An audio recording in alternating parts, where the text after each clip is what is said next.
Hello everyone, welcome to my channel. तो बनाइए खाना और परोसिए प्यार। माझ्या चॅनलवर नवीन असाल तर नक्की सबस्क्राइब करायला विसरू नका। बेल आयकन प्रेस करा माझ्या नवीन व्हिडिओच्या नोटिफिकेशनसाठी।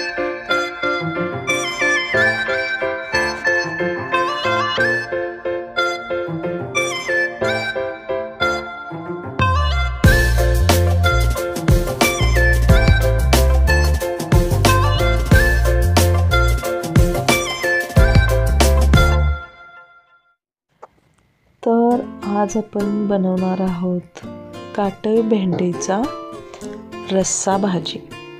तर अतिशय टेस्टी अशी ही गावरान काटे भेंडी जी असते ती अशी बियांची काटे भेंडी घ्यायची आणि त्याचा एकदम सुंदर असा रस्सा बनवायचा। तो कसा आपण पुढे बघू। ह्या आहेत काटे भेंड्या, अशी सालं काढून घ्यायची आहेत। ते बघू शकता तुम्ही, अशा प्रकारे सालं काढून घ्यायची आहेत। तर आपण अशा प्रकारे इथे हे अशा पद्धतीने याची सालं अशी काढून घेतलेली आहेत। आणि इथे लसूण, एक टोमॅटो, आवडत असल्यास कांदा वापरा, अदरवाइज मी इथं कांदा वापरणार नाही, लसूण फक्त वापरणार आहे। तर बघूया पण ही भेंडीची आमटी कशी बनवायची। पण एक कढई ठेवलेली आहे। ही कढई तुम्ही बघू शकाल तर आमच्या भांडीवाली मावशीने नेरलेपची कढई अगदी घासून स्वच्छ करण्याचा प्रयत्न केलेला आहे। तर असो, तर हे आपण कढई इथं ठेवलेली आहे। आपण आता बघणार आहोत काटे भेंडी कशी बनवायची। 2 चमचे तेल वापरणार आहे। जास्त तेल शक्यतो वापरायचं नाही याला।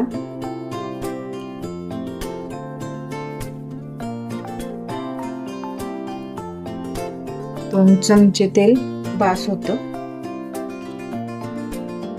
तर आपण गॅस सुरू केलेला आहे।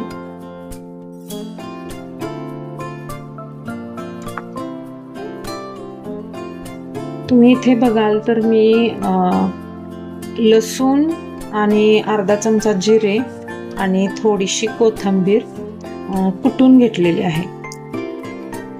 तेल तापल्यानंतर आपण ह्याच्यामध्ये कोथिंबीर, जिरे आणि लसूण जी पेस्ट बनवलेली आहे, पेस्ट म्हणजे जास्त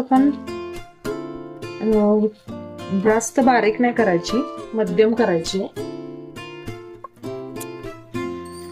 इथे आपण वाटण छान व्यवस्थित तेलामध्ये परतून घेणार आहोत। व्यवस्थित परतून घेतल्यानंतर आपण ह्याच्यामध्ये ॲड करणार आहोत टोमॅटो बारीक चिरून तुमच्या आवडीनुसार तुम्ही घेऊ शकता। मी इथं 1 टोमॅटो घेतलेला आहे।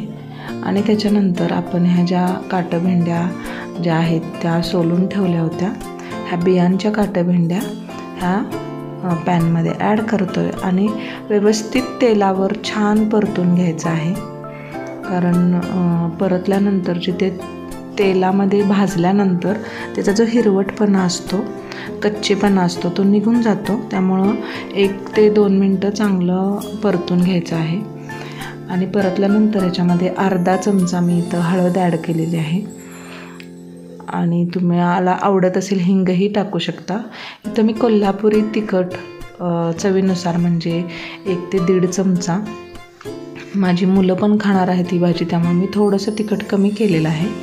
तुम्हाला जर आवडत असेल तर तुम्ही जास्त घालू शकता। इथं शेंगदाण्याचं कुटाऐवजी मी वापरलेलं आहे सोलापुरी शेंगदाण्याची चटणी। त्याचबरोबर थिकनेस येण्यासाठी मी इथं गव्हाचं पीठ 2 चमचे टाकलेलं आहे। आणि ते चांगलं भाजून घ्यायचं आहे ह्या फोडणीसोबत, म्हणजे त्याची चव अजून वाढते। थोडंसं मीठ आपण घालायचं आहे।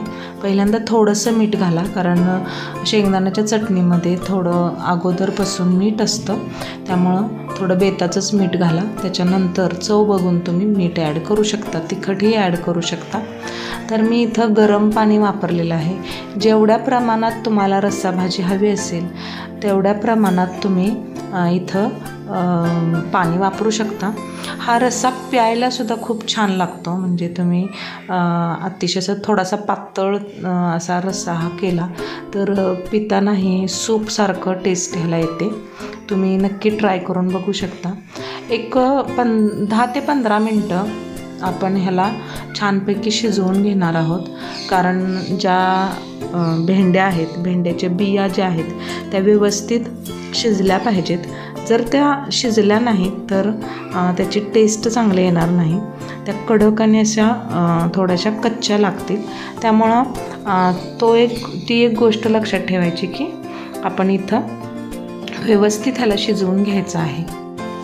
15 मिनटं आपल्याला हे व्यवस्थित शिजण्यासाठी लागतील। आपण इथं बघणार आहोत की शिजली का भेंडी, तर आपण थोडंसं हातामध्ये एक छोटीशी बी घेऊन बघायचं आहे, त्याला थोडंसं असं स्मॅश करून बघायचं आहे। इझिली जर स्मॅश झालं तर आपली जी भेंडी आहे ती व्यवस्थित शिजलेली आहे, आपली इथे भेंडी व्यवस्थित शिजलेली आहे। तर हा आपला भेंडीचा भन्नाट चवदार रस्सा तयार आहे। भाकरीसोबत किंवा भातासोबत भुरके मारत तुम्ही नक्की खाऊ शकता आणि चपातीसोबतही आस्वाद घेऊ शकता। तर नक्की ट्राय करा आणि सबस्क्राईब करायला विसरू नका, बेल आयकॉनसुद्धा प्रेस करा।